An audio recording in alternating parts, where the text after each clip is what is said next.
অভিনেত্রী মেহজাবিন চৌধুরী এবং নির্মাতা আদনান আল রাজীবের সম্পর্ক নিয়ে বহুদিন ধরেই মিডিয়া পাড়ায় গুঞ্জন শোনা যাচ্ছিল, তবে তারা কখনোই প্রকাশ্যে এই সম্পর্ক নিয়ে কিছু বলেননি। ব্যক্তিগত জীবনকে তারা সর্বদাই গোপন রাখার পক্ষপাতী। তবে এবার পাওয়া গেল নতুন খবর, মেহজাবিন ও রাজীবের সম্পর্কের আনুষ্ঠানিক ঘোষণা আসছে। আগামী ২৩ ফেব্রুয়ারি ঢাকার অদূরের এক রিসোর্টে তাদের গায়ে হলুদ হচ্ছে। একই জায়গায় ২৪ ফেব্রুয়ারি হবে বিয়ের আনুষ্ঠানিকতা। এখন সে আয়োজনেরই দাওয়াত কার্যক্রম চলছে বলেই সূত্রমতে জানা গেছে। তবে এ বিষয়ে অভিনেত্রীর সঙ্গে যোগাযোগ করা হলে কোনো সাড়া পাওয়া যায়নি। ২০১৯ সালেও রাজীবের সঙ্গে ঢাকার একটি বিপণী বিতানে মেহজাবিনের হাত ধরাধরি করে হাঁটার একটি ভিডিও সামাজিক যোগাযোগ মাধ্যমে ভাইরাল হয়।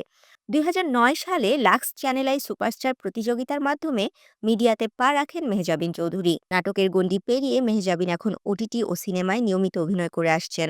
গত মাসে মুক্তি পেয়েছে তার সিনেমা প্রিয় মালতী। এছাড়া ভালোবাসা দিবস উপলক্ষে আগামীকাল মুক্তি পাবে তার নতুন ওয়েব ফিল্ম নীল সুখ। অন্যদিকে আদনান আল রাজীব দেশের জনপ্রিয় বিজ্ঞাপন নির্মাতাদের মধ্যে অন্যতম। তাশরিফা তৃষা, তরঙ্গ টিভি।